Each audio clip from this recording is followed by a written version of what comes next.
আলোচনা নয়, প্রতিবাদের ভাষা এবার ভিন্ন। বিমানে চড়ে পাকিস্তানে যাওয়ার পথে এক অদ্ভুত দৃশ্য দেখালেন ইরানের স্পিকার মোহাম্মদ বাঘের গালিবাফ। নিজের সহযাত্রী হিসেবে তিনি বেছে নিলেন মিনাব শহরে মার্কিন হামলায় নিহত 168 জন স্কুল ছাত্রীদের ছবি। সামাজিক যোগাযোগ মাধ্যমে তার এই পোস্ট যেন বিশ্ব বিবেকের কাছে এক নীরব চিৎকার। আলোচনার টেবিলে বসার আগে এই শক্তিশালী বার্তা দেওয়ার পেছনে কি রয়েছে অন্য কোনো কারণ?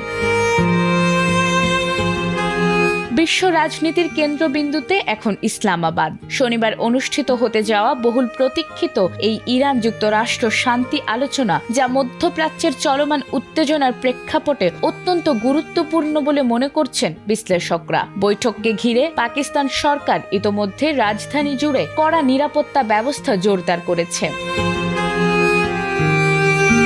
তবে এই আলোচনার আগেই আবেগঘন বার্তা দিয়েছেন ইরানের পার্লামেন্ট স্পিকার মোহাম্মদ বাঘের গালিবাফ। সামাজিক যোগাযোগ মাধ্যম এক্সে দেয়া এক পোস্টে তিনি সাম্প্রতিক সহিংসতায় নিহত শিশুদের স্মৃতি তুলে ধরেন। বিশেষ করে 2026 সালের ভয়াবহ মিনাব স্কুল হামলার ছবি বিশ্বজুড়ে আলোচনা তোলে। ওই হামলায় ইরানের দক্ষিণাঞ্চলের একটি প্রাথমিক বিদ্যালয়ে অন্তত 175 জন নিহত হয়েছে, যাদের অধিকাংশই ছিল শিশু। আর এই ঘটনা বিবেচিত হচ্ছে চলমান সংঘাতের অন্যতম মর্মান্তিক অধ্যায় হিসেবে।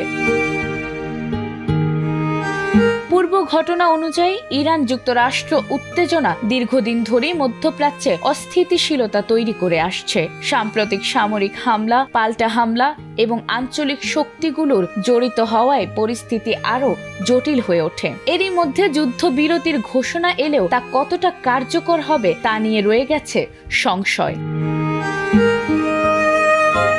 এদিকে বৈশ্বিক অর্থনীতিতে এর প্রভাব নিয়েও সতর্ক করেছেন বিশ্বব্যাংকের প্রেসিডেন্ট অজয় বাঙ্গা। তার মতে, স্বল্পমেয়াদী যুদ্ধবিরতি হলেও বৈশ্বিক প্রবৃদ্ধি 0.3 থেকে 0.4% পর্যন্ত কমে যেতে পারে। আর সংঘাত দীর্ঘায়িত হলে এই ক্ষতি বেড়ে 1% পর্যন্ত হতে পারে। পাশাপাশি মূল্যস্ফীতিও উল্লেখযোগ্য হারে বাড়ার আশঙ্কা রয়েছে। সব মিলিয়ে ইসলামাবাদের এই শান্তি আলোচনা শুধু আঞ্চলিক নয়, বরং বৈশ্বিক রাজনীতি ও অর্থনীতির ভবিষ্যৎ নির্ধারণে গুরুত্বপূর্ণ ভূমিকা রাখতে পারে। এখন পুরো বিশ্বের দৃষ্টি এই বৈঠকের ফলাফলের দিকে।